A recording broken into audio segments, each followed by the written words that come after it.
السلام عليكم، كيف راكم؟ ان شاء الله تكونوا بخير ومهنيين. وما قبل ما نبداو ما تنسوش الاشتراك في قناتكم بنت الهمة والشال ليصلكم كل ما هو جديد وحصري. خبرنا النهار اليوم على سمية صماش اللي لحقها خبر وبالدليل باللي راهم يقطعوا فيها ويمنشروا فيها.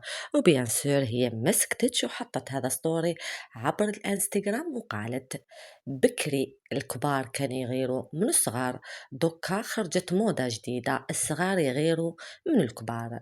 بالك عندهم الحق لأنه كبار عليهم في كلش، كيما قدروش دوروها الهضرة وتمنشير مور ظهرنا في الصالونات، لأنه هذاك النيفو تاعهم. المهم انا اللي يهدر مور ظهري هذيك هي بلاصتو. وكملت وقالت: لكن اخر انذار، المره الجايه نجي نهدر بالاسم وبالدليل.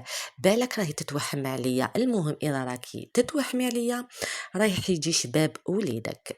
هذا وش قالت، وعندها الحق. مدونا لكم في التعليقات ونقول لكم مع السلامه.